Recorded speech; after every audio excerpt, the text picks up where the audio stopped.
আছি সারিয়াকান্দি উপজেলার কামালপুর ইউনিয়নের কাশাহার গ্রামে।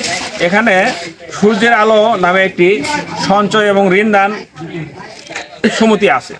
এই সমিতি ছিল আর কি, আছে বলতে কি ছিল।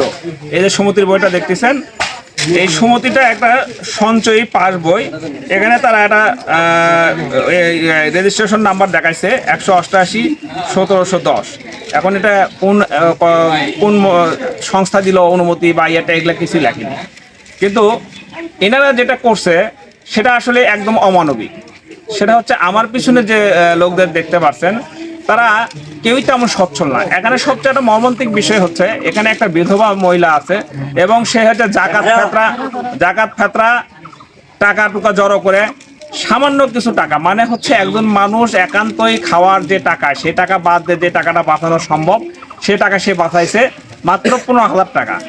এটাও সে এই যে সূর্যের আলো যে সমিতির যে অনার যে মালিক, সে এটা না দিয়ে পালায়ে গেছে। এখন টোটাল যদি তাদেরকে হিসাব করতে বলা হয়, টোটাল হিসাব করে দেখা যায় প্রায় 5 কোটি টাকার মতন টাকা নিয়ে সে হারাইছে। কিন্তু এখানকার লোকজন আমাদেরকে জানায় যে তারা আসলে কেন তাকে বিশ্বাস করলো। তাকে বিশ্বাস করার কারণ হচ্ছে সে এলাকারই জামাই এবং এখানে তার বাড়ি, এই কারণে তাকে বিশ্বাস করে এবং সে তারা সরকারি চাকরি করতেছিল। এই বিভিন্ন প্রলোভন দেখে ইন্টারেস্টে, সোজা কথা হচ্ছে যে কিছু বেশি লোভ দেখাইছে যে তোমাদের লাভ দেবো। আর যেটা আইনের একদম ব্যত্যয় ঘটছে সেটা হচ্ছে আইনের ব্যত্যয় হচ্ছে কোনো প্রতিষ্ঠিত এনজিও ছাড়া, কোনো প্রতিষ্ঠিত এনজিও বা ব্যাংক ছাড়া কখনো কোনো দিন ডিপিএস রাখতে পারে না। এনারা হচ্ছে সঞ্চয়ের পাশাপাশি সবাইকে থেকে একটা করে ফিক্সড টাকা নিছে, 3 লাখ বা 4 লাখ 5 লাখ টাকা নিছে, যে তার বিপরীতে তাদেরকে ইন্টারেস্ট দিবে। সোজা কথা বলা যায় ডিপিএস রাখার সমবায় সমিতির তো নাই। এনজিওর কিছু কিছু ক্ষেত্রে আছে, সেটা কিছু ক্যাটাগরি থাকে যেটা 3 বছর বা 5 বছরের আগে ভাঙা যায় না, সেই অনুযায়ী তারা লাভ দিতে পারে। কিন্তু এরা যেটা বলছে সেটা হচ্ছে এদের সাথে কথা বলে জানা গেছে যে 1 লক্ষ টাকার বিনিময়ে 1200 টাকা দিবে লাভ। এইভাবে 3 লক্ষ রাখলে 3600, 4 লক্ষ রাখলে 4800, 5 লক্ষ রাখলে 6000। এই যে একটা অতিরিক্ত প্রলোভন, এই অতিরিক্ত প্রলোভন দেখায় এই টাকাগুলো নিছে। আর এখানে সবচেয়ে বড় আশ্চর্যের একটা বিষয় সেটা হচ্ছে আমি এখানে আসার পরে শুনলাম তাদের যে ডিড করে দিছে, এই যে আমাদের এই যে ডিডের যে এই যে কাগজগুলো দেখতেছেন, এই কাগজগুলো এটা হচ্ছে হওয়ার কথা স্ট্যাম্প। তারা এত সুন্দর করে এটা প্রিন্ট করছে কম্পিউটার থেকে, এটা কিন্তু আসলে কোনো স্ট্যাম্প না। এখন জালিয়াতির চেয়ে বড় জালিয়াতি যদি কিছু থাকে এটা হলো বড় জালিয়াতি। আপনাকে আমি টাকা নিব সেটা শিওর হয় স্ট্যাম্প বা চেক।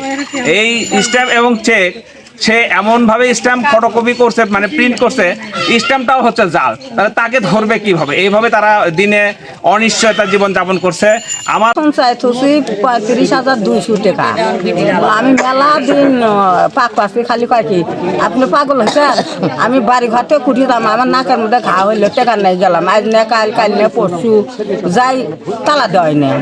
কয় যে আপনি কি পাগল হয়েছেন, আমি কোন জায়গায় পড়লে যাবো, আমার বাড়ি ঘর নাই, আর বউ চল নাই, জানতো আপনি এত টাকা নাকি পাক পারেন কে, কয় টাকা হয়েছে আপনার, সে রাগারাগি করলো না। আমি ঘুরে আইলাম, আইসে কান দিলাম যে হায় আমি এত দুঃখের টাকা তুইলাম না খাইয়া, সেই টাকাটা আমাকে দিচ্ছে না।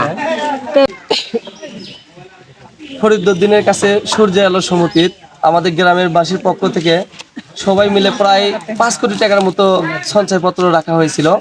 এই টাকাগুলো সে প্রলোভন দিয়ে লাভের অংশ একটু বেশি কথা বলে লাভ দেখায়া এই টাকাগুলো নিয়ে সে হঠাৎ করে পালিয়ে গেছে। আর গ্রামবাসী শতদিকের অধিক লোক অসহায় হয়ে পড়ছে, তাদের দিন এখন যাচ্ছে না ঠিক মতো। সে টাকাগুলো নিয়ে চলে যাওয়াতে সবাই এখন অসুস্থ হয়ে পড়ছে। এখন আমাদের প্রশাসনের কাছে দাবি যে আমাদের এই টাকাটা আমরা ফেরত যেন ফেরত পেতে পারি, আর আমাদের সেই রকম ভাবে তার জন্য শাস্তি হয়। আমরা তার বিচার চাই। আপনারা সবাই কি বিচার চান?